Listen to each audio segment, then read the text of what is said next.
Doctor Morshed, আমি একজন cardiologist new York city থেকে বলছি।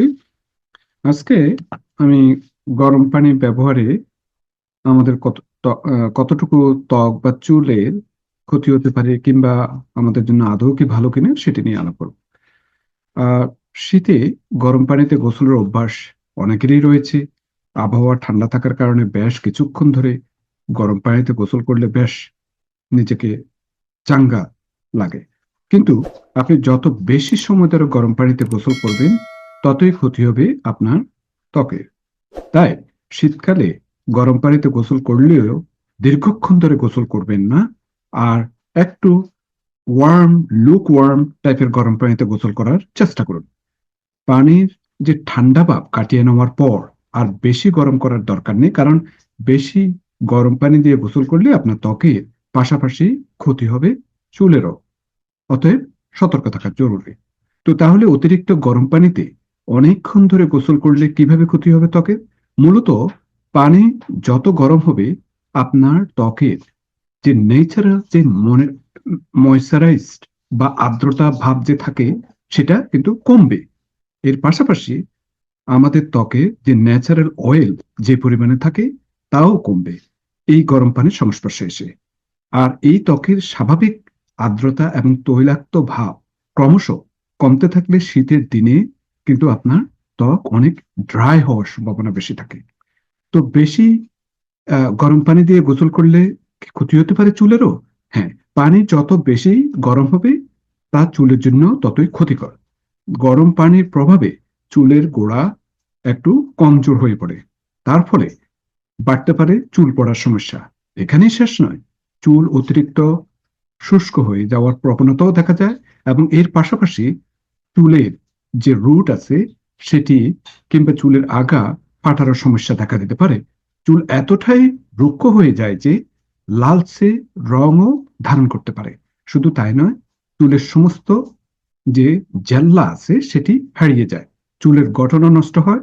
চুল আর আগের মতো মসৃণ মোলায়েম থাকে না। তাই চুল পড়ার সমস্যা এড়াতে অতিরিক্ত গরম পানি দিয়ে চুল ধোয়ার অভ্যাস অবিলম্বে ত্যাগ করুন। তো হার্ড শাওয়ার কিন্তু আবার বেনিফিশিয়ালের দিকও আছে।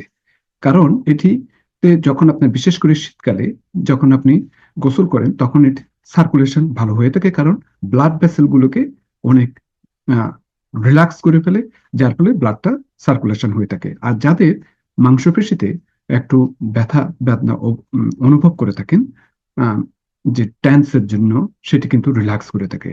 আপনার অনেক সময় একটু স্ট্রেসটা রিলিভ করে থাকে। আহ, আর এছাড়াও আপনার, বিশেষ করে ঘুমানোর আগে যদি আপনি একটু ওয়ার্ম, লুক ওয়ার্ম শাওয়ার করতে পারেন, তাহলে যাদের স্লিপ সমস্যা আছে তাদের স্লিপ কোয়ালিটিটাও ভালো হওয়ার সম্ভাবনা আছে। কিন্তু প্রবলেমটা হচ্ছে শুধুমাত্র যাদের, বিশেষ করে স্কিন ড্রাই, যাদের অ্যাটোপিক ডার্মাটাইটিস মিন্স একজিমা আছে, তাদের ক্ষেত্রে কিন্তু এই একজিমাটা আরো খারাপের দিকে যেতে পারে।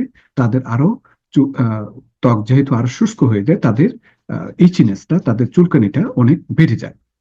তো বেনিফিটের মধ্যে যেটি আমি বললাম, হার্ট শাওয়ারের মাসেল রিল্যাক্সেশন করতে পারে, টাইট মাসেল গুলোকে একটু রিল্যাক্স করে থাকে, ইমপ্রুভ সার্কুলেশন করে থাকে, ব্লাড ভেসেলটা ডাইলেট হয়ে থাকে এবং ব্লাড ফ্লোটা সুন্দর মতো হয়ে থাকে, স্ট্রেসটা রিলিভ করতে পারে।